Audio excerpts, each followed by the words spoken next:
Hoje eu estou aqui com o grande jornalista Augusto Nunes, ele que há pouco tempo se tornou um herói nacional para muitos brasileiros, incluindo para o pessoal da Lava Jato. É vencedor 5 vezes do Prêmio ESSO de Jornalismo e hoje é um dos maiores nomes do jornalismo. Augusto, muito obrigada por aceitar falar conosco. Obrigado a você, obrigado pela introdução aí tão simpática. Muito obrigado, não mereço tanto. Ah, merece, sem dúvida merece. Augusto, vamos começar falando da história do Glenn. Vamos. O que aconteceu aquele dia? Bom, eu vou detalhar pela primeira vez essa história. Eu disse durante o programa Pingos nos Is, numa determinada ocasião, não me lembro exatamente a data, o seguinte, em tom irônico, eu disse que o Glenn Greenwald e o seu marido precisavam encontrar tempo para cuidar das crianças que eles adotaram. Porque o marido, Davi, que é deputado, estava dedicando todo o tempo a cuidar do seu problema aí com a descoberta dos laranjas e funcionários fantasmas que ele utilizou. O Glenn passava o dia lidando com o material roubado pelos hackers, pela quadrilha de hackers. Aliás, ele acaba de ser denunciado com mais 6 comparsas. E aí dizia, então alguém do juizado, a qualquer hora o juizado de menores precisa ver isso e tal. Ele fez aquele carnaval de sempre, também pelo Twitter, me chamando de covarde, porque eu estava expondo os filhos dele. Quem não quer expor os filhos não publica foto em todas as redes sociais como ele faz, como se fosse uma família. Que eu queria tirar a guarda dos filhos, dar um carnaval muito bobo. Eu simplesmente disse, olha, ele não sabe o que é ironia, talvez por desconhecer o país onde vive e a própria língua desse país, que é a língua portuguesa. Eu falei, então, cuidado com isso, porque você está utilizando uma palavra que aqui no Brasil é um insulto grave. Chamar alguém de covarde não costuma acabar bem. E ele, em vez de criar juízo, ele ficou com isso na cabeça. E foi a primeira vez que nos encontramos, durante o programa Pânico, num encontro que foi agravado por algumas circunstâncias infelizes.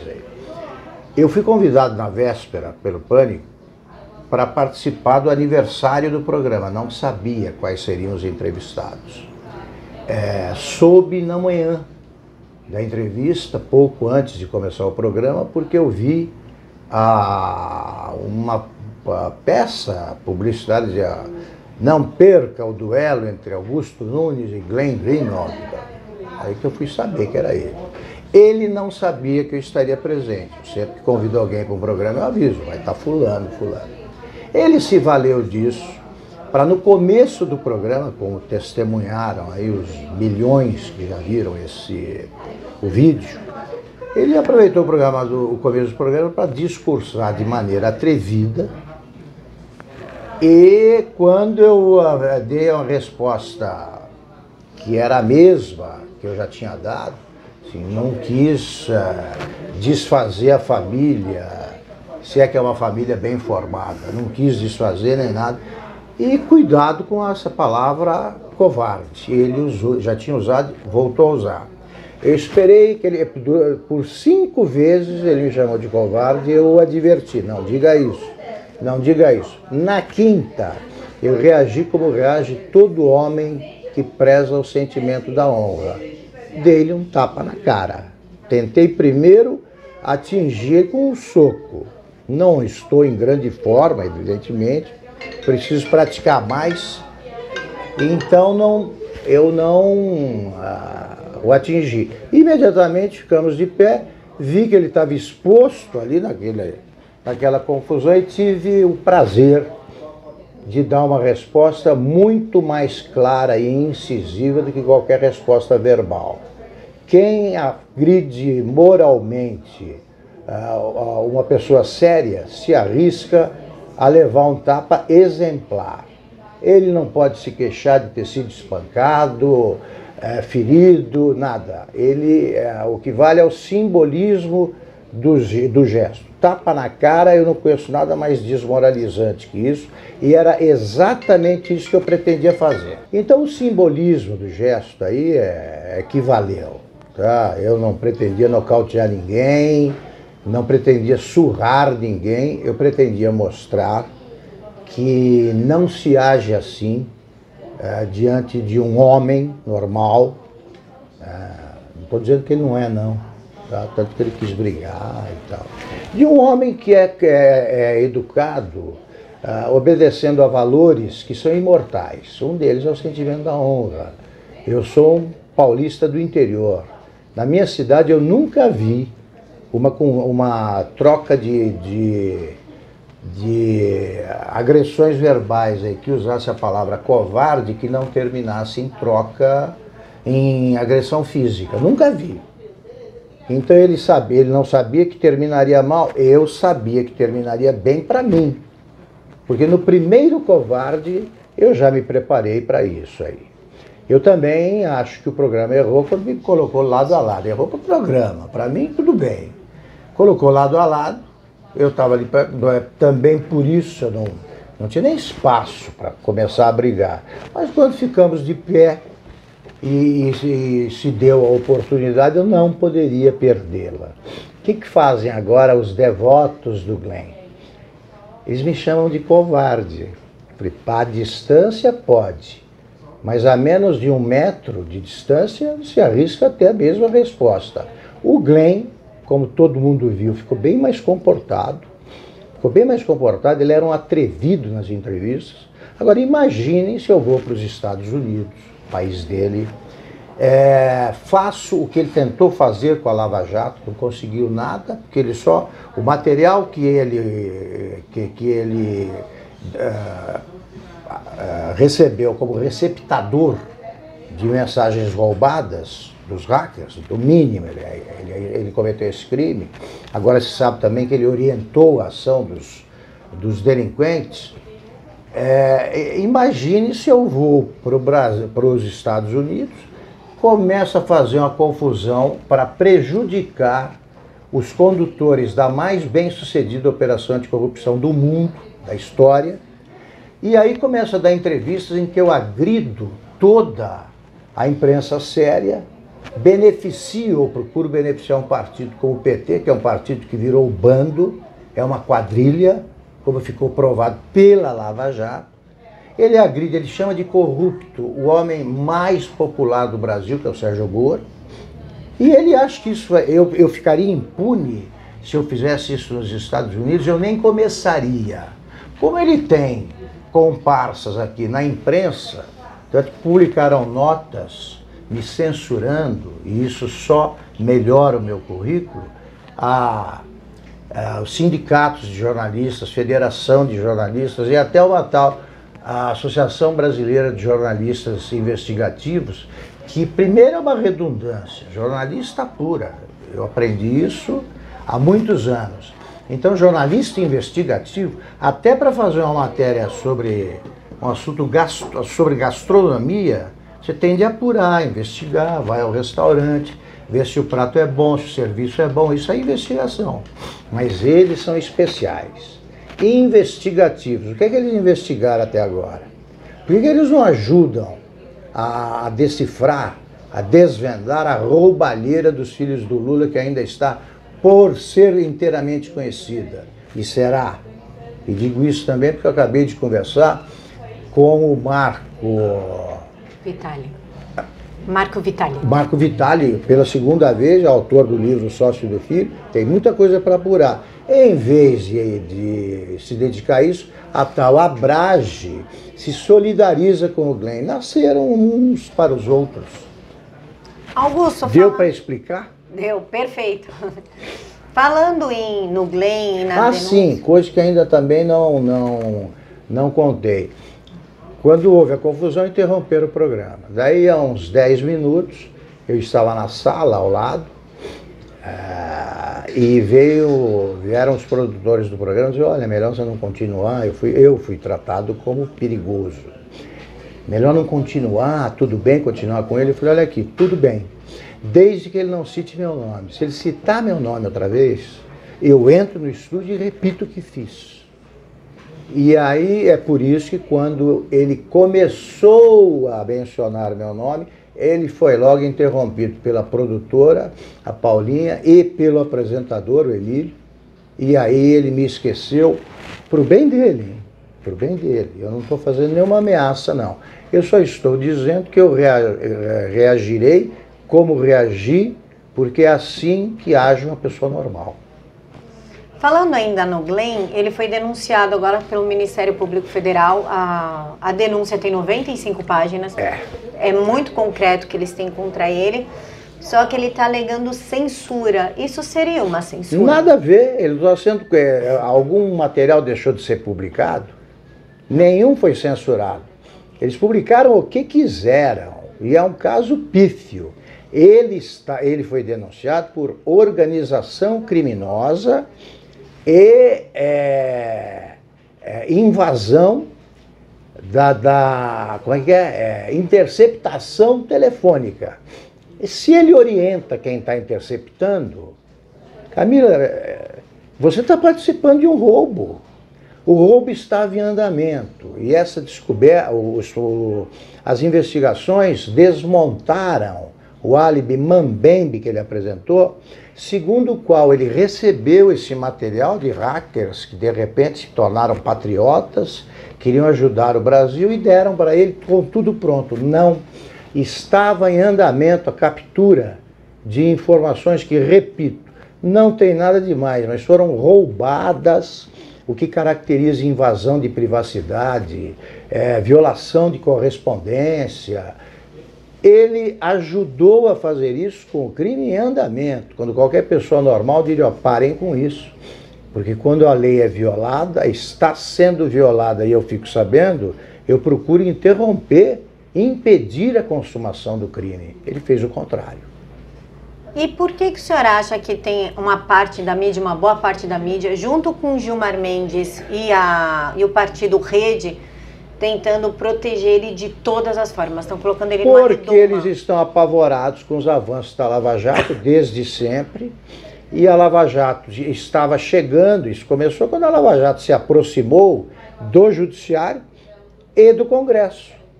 Então começou esse desespero que o PT exibe desde sempre. Então eles querem impedir que a Lava Jato avance. Eles não querem que os casos sejam investigados.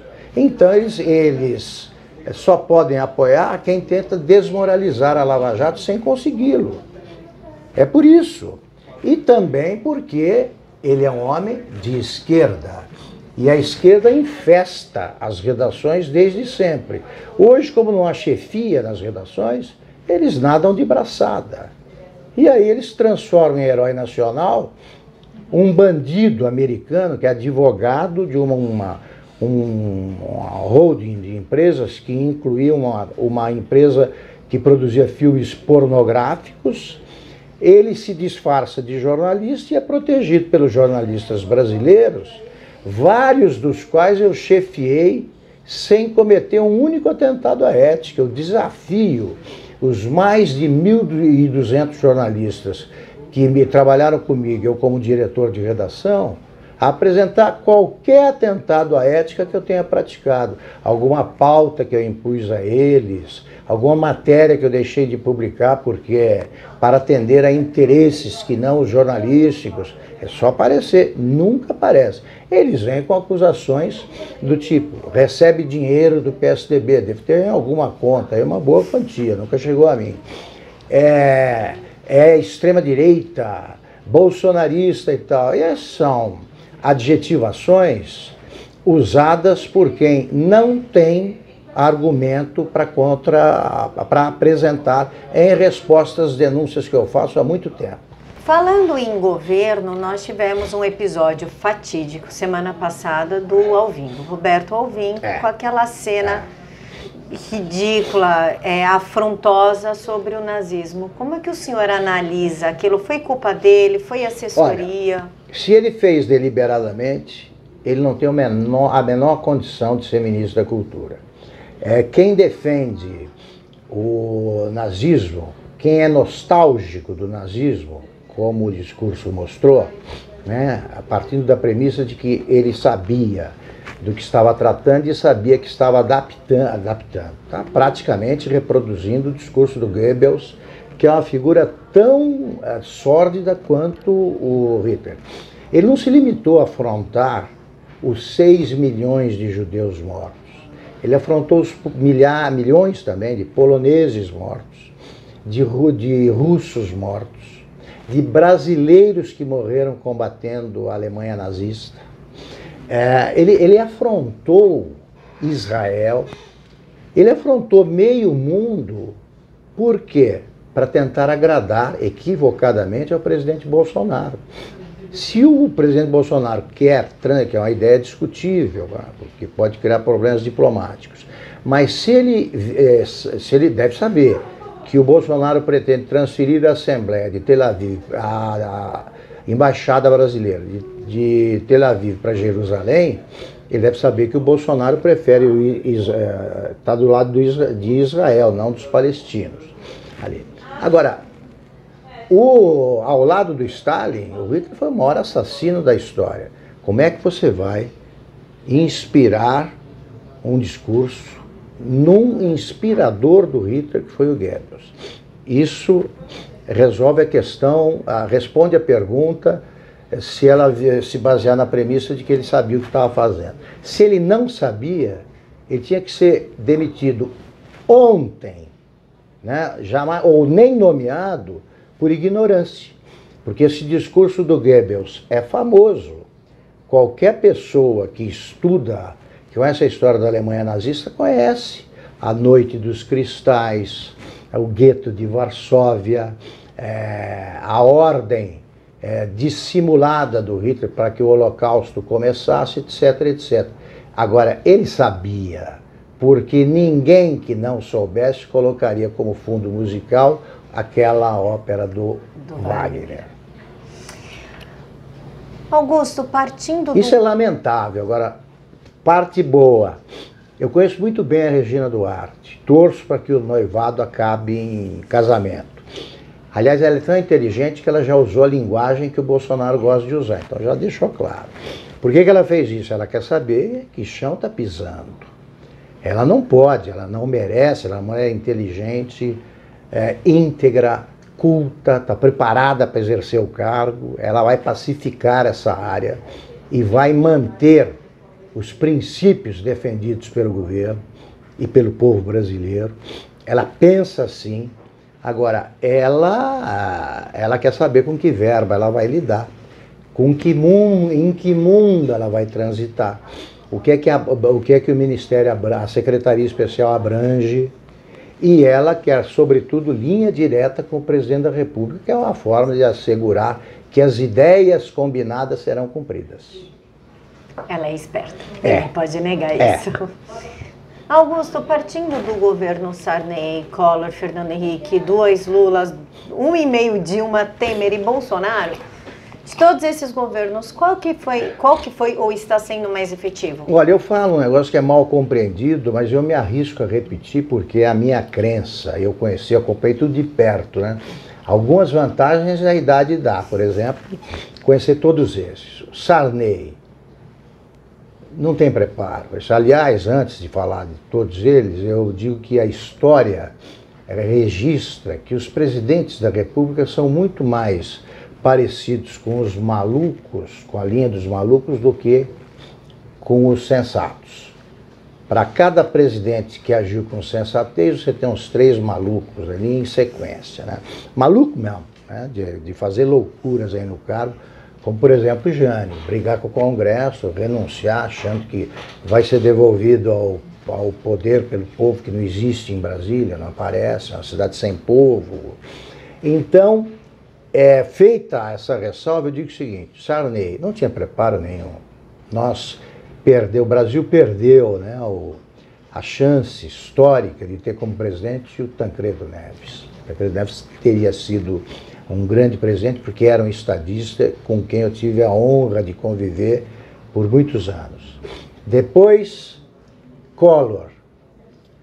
A turma que assumiu com 40 anos, sabe que nenhum chegou ao fim, né? Que assumiu na faixa dos 40. Collor, Jânio e Jango. Nenhum terminou o mandato, porque 40 anos é pouco para a presidência da República. Você precisa de mais um tempo, tá, para adquirir a experiência suficiente e a paciência suficiente para entregar para exercer um cargo que parece te dar todo o poder, mas não dá. Você pede um cafezinho no Palácio do Planalto, demora meia hora para chegar, porque a ordem vai tropeçando em 300 instâncias, tal. Mas vamos lá. Sarney, tinha preparo nenhum, medíocre. Eu queria transformar o Brasil num grande Maranhão, achava que era. Morreu de medo dos militares enquanto governou, ele confessava. Não tinha um dia que eu não pensava neles, disse para mim. Depois Collor, bom, o sujeito que confisca a poupança no primeiro dia de governo não é normal. Não é normal e ele é um cangaceiro bem vestido. É isso. Depois do Collor tivemos Itamar. Itamar ele ficava bravo porque a imprensa ia atrás dele no domingo porque ele queria namorar na matinê. Eu também gostava de namorar na matinê em Itaguaritinga, só que eu tinha 15 anos e uma namoradinha. Ele namorava uma PM e queria dar beijinho no cinema. E quando a mãe ficou doente, ele largou a presidência da República, não tinha substituto, para ficar lá do lado da mãe. Eu ficaria ao lado da minha mãe, mas desde que eu não fosse presidente da República, meu Deus. É este um dos ônus do cargo. Você se dedica ao país. Você não pode cultivar.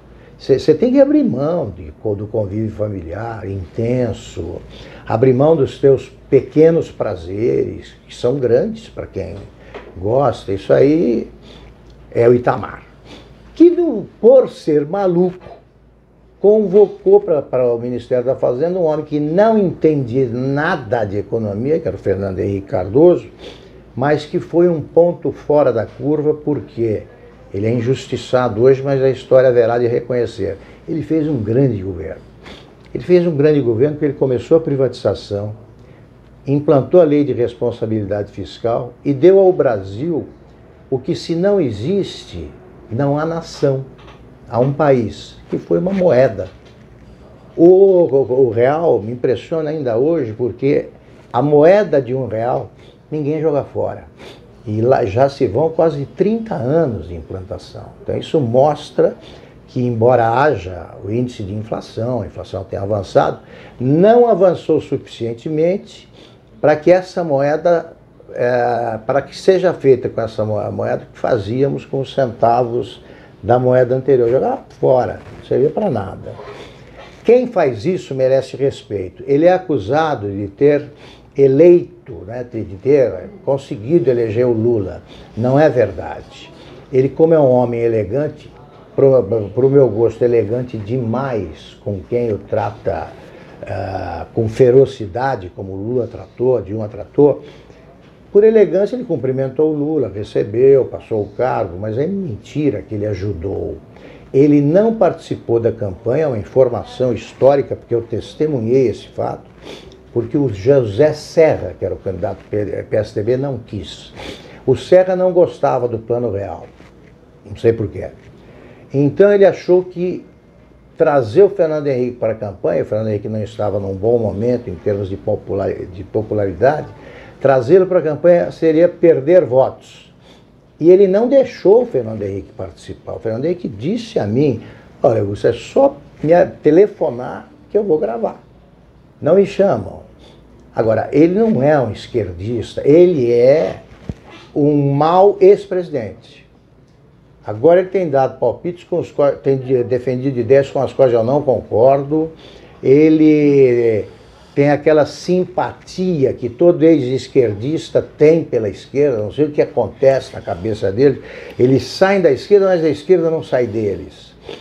E então, o ex-presidente merece críticas. O presidente, ele foi muito bom e infinitamente melhor que os sucessores.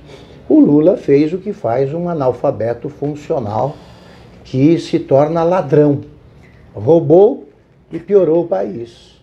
Em vez de cuidar do ensino, para dar um exemplo, em vez de cuidar do ensino primário, ele começou a criar faculdades que formam, especializadas em duas coisas: formar gente que é analfabeto funcional, pessoas que são analfabetas funcionais, e conceder títulos de doutor honoris causa para um analfabeto funcional como Lula. A Dilma, basta ouvir as frases dela para ver como é que ela só podia fazer o que fez. Levou o Brasil para o buraco porque ela é incapaz de formular uma frase com começo, meio e fim. Ou uma frase que diga coisa com coisa. É uma besta quadrada que se expressava em Dilma que levou o Brasil para o buraco. O Temer assumiu com uma equipe econômica razoável, mas um bando de políticos, todos eles com prontuários que os transformam em casos de polícia, também deu no que deu. O Bolsonaro foi eleito pelos indignados com o PT, indignados com a roubalheira, simpáticos às ideias defendidas por ele, democratas, todos eles, e gente que quer que o Brasil melhore, como está melhorando, sobretudo na economia. Há sinais evidentes que só não são vistos pela turma do quanto pior, melhor, de que o Brasil é muito melhor do que estava quando ele assumiu. Augusto, falando em Bolsonaro e Lula, existe uma coisa que eu venho reparando na mídia, que é assim, o Lula falou numa entrevista para Playboy que ele admirava Hitler e Mao Tse-tung. Ninguém falou nada, isso nem veio à tona na época de campanha para tentar desmoralizá-lo. O Bolsonaro, ele pensa um pouquinho o que consideram fora do politicamente correto e aquilo vira um circo. Por que essa diferença? Porque a imprensa, eu nunca vi uma marcação tão cerrada feita pela imprensa na minha vida sobre qualquer personagem público. A imprensa persegue o Bolsonaro e faz cobranças que nunca fez aos outros. Por exemplo, a entrevista com o Sérgio Moro. Todo mundo exige que o Sérgio Moro dê ordens para o presidente, demita o presidente se o presidente desobedecer, ou saia do governo brigando porque não deixam fazer o que faz. Nenhum escreve contra o Congresso que não para de aprovar leis que impedem que o Temer e o Bolsonaro cumpram o que prometeram. Nenhum deles cobrava dos ministros do Lula o seguinte ultimato ao presidente: para de roubar, senão eu saio. O Bolsonaro erra, comete um pequeno erro de português, eles caem em cima esquecidos de que o Lula era o exterminador do plural e a Dilma falava um subdialeto chamado dilmês e via um cachorro por trás de toda criança. Isso nunca cobraram, nada. Nunca cobraram, nada. O Bolsonaro é submetido a um tiroteio diário, o que também mostra que a imprensa está perdendo a importância, a imprensa tradicional está perdendo a importância vertiginosamente, a importância que tinha, porque a popularidade do Bolsonaro cresce e ninguém acredita no que dizem os jornais. Neste momento, eu entendo que cuidem de perto do caso do Flávio Bolsonaro. É um caso a ser coberto, tudo bem, mas esquecer no dia seguinte o que foi revelado pela Operação Mapa da Mina sobre o Lulinha e os lulecos, os seus amigos, isso é um crime jornalístico. É um crime. Então a imprensa esquece o Lulinha porque não quer publicar as maracutaias que estão expostas aí, estão ao relento. Eu digo, ontem eu conversei com o Vitali e ele disse que tem um monte de coisa sendo investigada e a imprensa... Eu falei, e você é convidado para entrevista? Ele falou, só pela Jovem Pan. É isso. Era a segunda vez que ele compareceu ao programa, perguntado não ofende. Já voltou os pingos, no fim do ano participou dos Pingos nos Is. Então é só na Jovem Pan. E vão continuar agindo assim. É por isso que a Jovem Pan é líder de audiência. Porque fala em nome da imensa maioria dos brasileiros. Augusto, a CPMI da fake news, na verdade, vai desaguar numa censura das redes sociais, principalmente em cima dos jornalistas independentes. Como é que o senhor avalia? Não acredito. Não acredito que a CPI vai dar em nada, porque do momento que você tem depondo sobre fake news o Alexandre Frota, aí não chega a lugar nenhum. É uma piada. E depois fake news, a primeira fake, a mais grave fake news da campanha foi apresentar o Lula como candidato à presidência. Eles sabiam que não seria candidato. Quando nada, pela lei da ficha limpa. Ele já estava condenado, não é que ele podia e não será candidato. Então essa foi a primeira. Agora, fake news, o que é uma fake news? É a velha mentira. Isso aí circula para tudo quanto é lado. Agora, falar que o Bolsonaro foi eleito pela fake news, meu Deus do céu, é fake news chamar o Lula de ladrão? Eu estou chamando. Eu estou espalhando uma fake news. Eu estou dizendo uma verdade ignorada pela imprensa. Hoje eu vejo a manchete do Estadão, Fux desautoriza cofre. Como? Corrige o erro cometido pelo Congresso, pelo Toffoli e tal, na questão do juiz das garantias.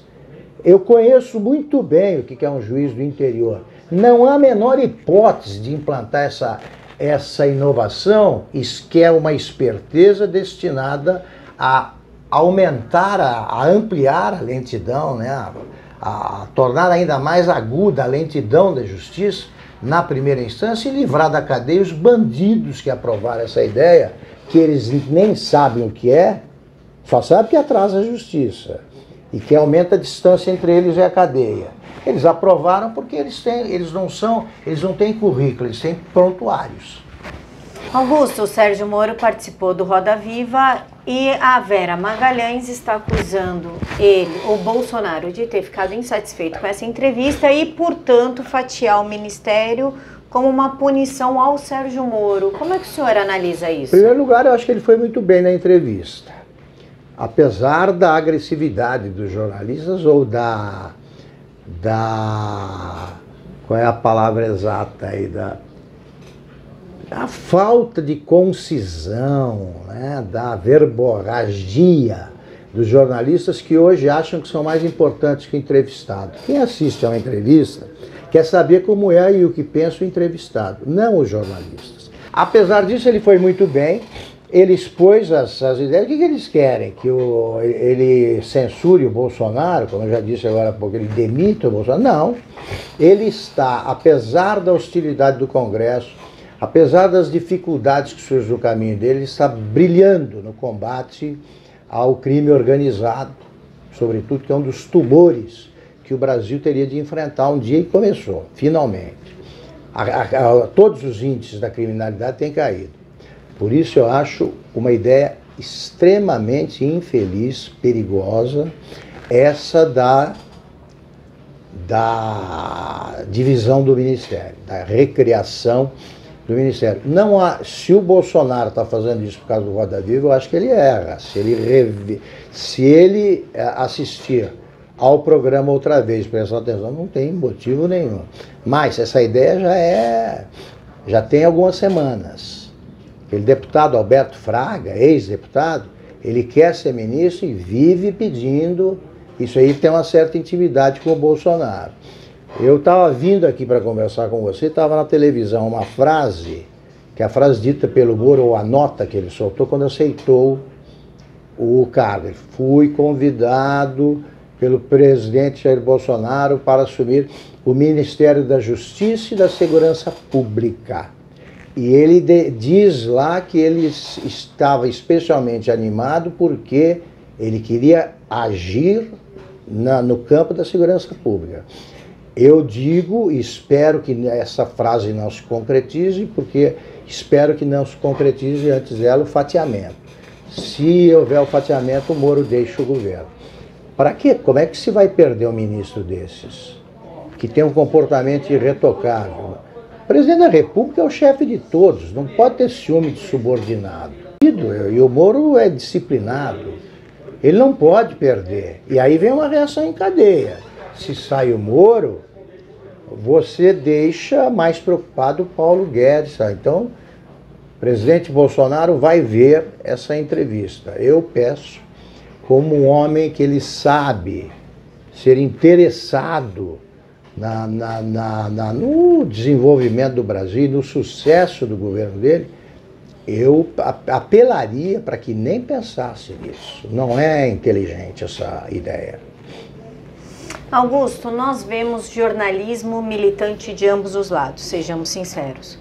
Como encontrar um equilíbrio e como combater esse jornalismo militante? A depuração da internet vai provocar um fenômeno parecido com o que está acontecendo com os jornais. Quem lê mentiras no jornal perde a confiança naquele jornal e deixa de ler. Quando eu dirigi o Estadão, na virada dos anos 80 para 90, ele tinha 500, 400 mil exemplares. Hoje está abaixo de 100 a tiragem. Mesma coisa com a Folha. Eles perderam a importância porque não contam a verdade e não tratam dos assuntos que realmente interessam a população. Passemos à internet.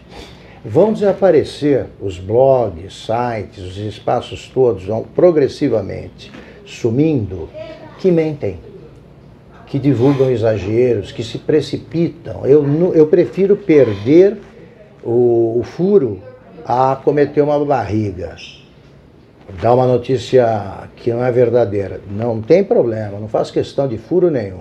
Eu quero tratar da verdade. Então, progressivamente, as pessoas vão se vão mantendo a fidelidade aos jornalistas que merecem confiança. Eu, por exemplo, não minto. Eu digo o que penso como colunista, mas eu não dou uma informação equivocada. Quando eu dou, eu corrijo. Não tenho compromisso com o erro, como dizia o Juscelino Kubitschek. Isso é uma frase boa. Errei e corrijo. E nunca errei de má fé. Então pode ter certeza que o número que eu ponho lá, ele é correto. E se não for, eu corrijo. Eu não minto. Agora, das minhas ideias, essas eu exponho com inteira liberdade. Posso estar equivocado, mas não é isso que vai inspirar confiança. Não são as ideias. As ideias provocam a fidelidade, né? Reforçam a fidelidade dos leitores. Mas a confiança, ela vem da notícia certa, correta. Eu lembro na época que eu fazia faculdade, eu era estudante, primeiro ano, eu lembro de uma frase do senhor, não lembro efetivamente onde eu li, que o senhor preferia perder um furo do que o que a gente chamava de barriga. Você se precipita e dá a notícia errada. Isso aconteceu, vou te dar um exemplo rapidamente do que me aconteceu quando eu dirigi o Estadão. No meio da madrugada entra um plantão Globo e dizendo o seguinte: o Iraque acaba de atacar Israel com armas químicas.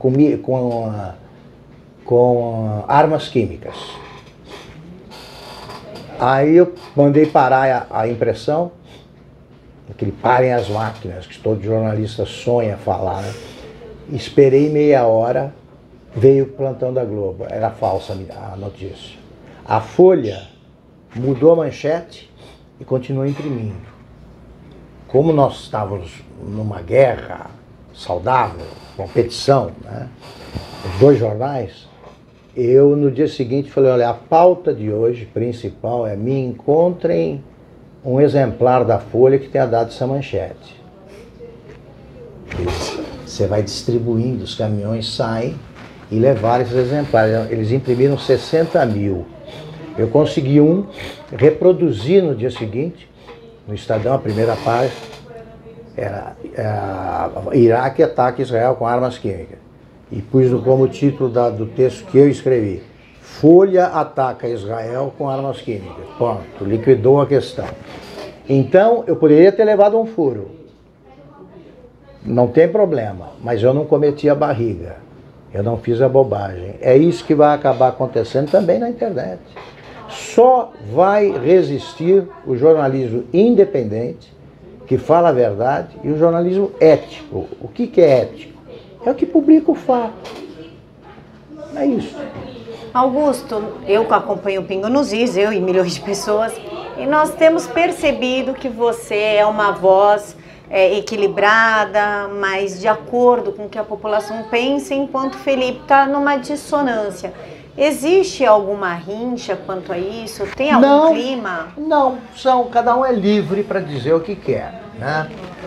Eu me mantenho coerente. Sim, se você pega a minha trajetória toda, eu já fui quando estudante, militante esquerdista, então todo mundo foi, naquela época, era 68, então eu fui presidente do centro acadêmico e tal, mas eu sempre me portei como um democrata radical, sou contra qualquer regime autoritário, sobretudo totalitário, e defendo a democracia que vai sendo aperfeiçoada e tal. Eu defendo isso e sou contra o PT por motivos ideológicos, mas sobretudo por razões morais. É uma quadrilha. Então esse é o meu adversário principal. Eu não perco tempo com coisas menores, menos importantes. Então, o Flávio Bolsonaro tem explicações a dar? Tem, mas não precisa, eu não vou perder tempo com um fato que ocorre em todos os gabinetes parlamentares do país. Estou interessado em acabar com as chances de o PT voltar ao poder, porque aí seria o fim do país.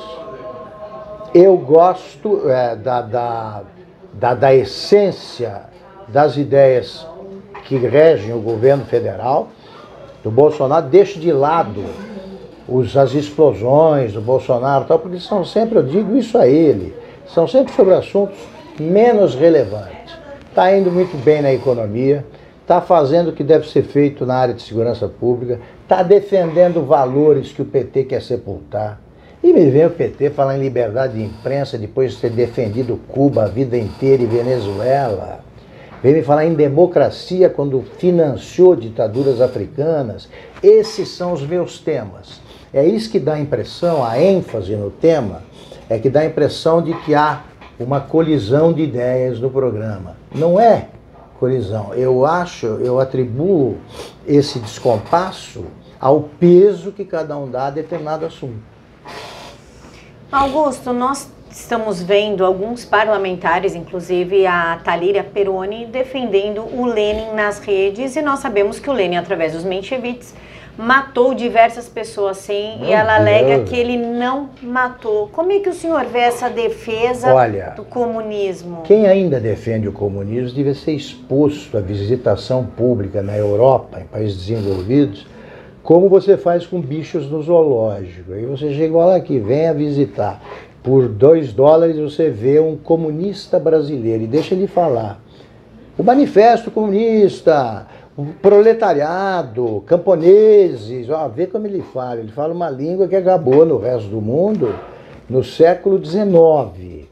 Então quem ainda é comunista e finge que não é, esse está vivendo, ele tem a cabeça em 1848, ele ainda está chegando à Revolução Soviética, ele nega que o Stalin, como todos os chefes comunistas, Lenin, Trotsky também, foram assassinos psicopatas antes de mais nada. Eu não me interesso pelas ideias deles, porque eu não me interesso pelas ideias de psicopatas. E o fato, até a grande mídia, alguns jornalistas fazem isso, de negar Holodomor. De negar? Holodomor. Nós sabemos que existiu Holodomor. O que Holodomor? A matança que o Stalin fez. Ah, sim, claro, desculpe. Existiu. É como negar o Holocausto. Sim. Como negar o Holocausto. O Stalin foi quem, talvez ele tenha assassinado mais gente que o Hitler. O Lenin também, o Lenin viveu pouco no poder, não deu tempo. O Stalin, sem dúvida, se você restringir o foco ao mundo político, ele exterminou mais que qualquer outro assassino da história. O segundo é o Mao Tse-tung. Ele via em tudo coisa do psicopata, o inimigo, o conspirador. Ele matou todos os aliados. Ele perseguiu os ex-aliados, que ainda eram. Ele perseguiu o Trotsky até a morte. Até a morte no México. Já era uma figura reduzida a nada. Então, eles discutem isso na USP ainda. Tem um curso sobre marxismo, stalinismo. Estão fazendo a revisão do stalinismo. Vão descobrir mais cadáveres. Augusto, como é que você consegue enxergar o jornalismo hoje, partindo da sua época, 1964, 1968, até o dia de hoje? Eu percebo que vão mudando, vai melhorando, né? Vão sendo aperfeiçoados os meios de transmissão da informação, a tecnologia cada vez mais requintada, mas o essencial não muda. Sempre será necessário um jornalista capaz de apurar corretamente um fato e transmitir a notícia certa. E sempre haverá jornalistas, colunistas, capazes de pensar, de ver as coisas como as coisas são e de contar a história que aconteceu, né? Contar a realidade, de enxergar a realidade. Ver as coisas como as coisas são e contar o caso como o caso foi. Sempre haverá necessidade de um homem por trás da máquina. Então essa profissão não vai desaparecer. O que muda é a velocidade da transmissão de notícias, é o alcance das notícias. Agora que eu trabalho com rádio, então, e na internet, eu percebo o alcance gigantesco, muito maior do que alcançava a Veja, quando era uma das maiores revistas do mundo. E isso é muito bom. O que precisa é haver uma lei para a internet, normas. Você tem que poder processar quem comete crimes na internet. Isso aí não é censura. Agora, quem faz a censura, quem faz a seleção, quem faz com que vigore a seleção natural do Darwin, né, na teoria da evolução, é o leitor. São eles que decidem quem sobrevive e quem merece morrer. Para a gente finalizar, você pode dar um conselho para os focas, é que a gente chama de foca, né? Mas para os recém-formados que estão começando agora? Primeiro, orgulhem-se da profissão. A profissão do jornalista, exercida eticamente, é muito bonita, porque você informa quem precisa de informação, e por isso eu acho tão mais importante que a liberdade de imprensa é a liberdade de acesso às informações, a liberdade de informação. É mais importante que a liberdade de expressão até. Claro, a liberdade de expressão não é mais importante, é tão importante quanto. O jornalista, além de escrever corretamente, tratar com gentileza o nosso idioma que é tão maltratado, né, sobretudo por essas sumidades da esquerda que não estudam, além de tratar bem o português, nós temos, parece uma frase piegas, e ela é muito séria. O jornalista tem que amar a verdade acima de todas as coisas. É a verdade. Não brigue com os fatos, que é uma luta inútil. Os fatos prevalecem. A verdade sempre emerge. É só olhar para trás. Nós sabemos exatamente tudo o que aconteceu no mundo, desde que os fatos são registrados.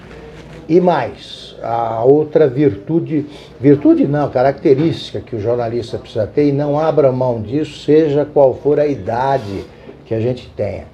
A gente tem de ter a curiosidade de uma criança. Criança que vai descobrindo o mundo com 3, 4 anos, vai vendo os objetos, o nome dos objetos. Essa curiosidade a gente tem de manter, e eu mantenho. Se eu cruzo com alguém que é um carpinteiro, eu quero saber como é que é a carpintaria. É normal em mim. E eu nunca escrevi nunca transmiti alguma notícia equivocada por má fé. Nunca. Eu sempre procurei acertar. Por quê?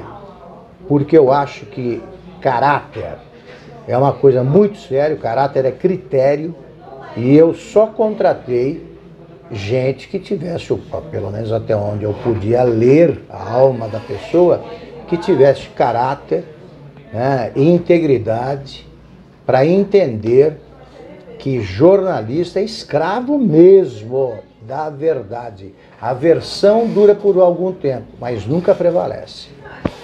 Augusto, muito obrigada por disponibilizar esse tempo para mim, viu? Muito obrigado a você, obrigado pela simpatia, pela paciência com o meu resfriado aqui. Foi um prazer conversar com você. Muito obrigada, Augusto.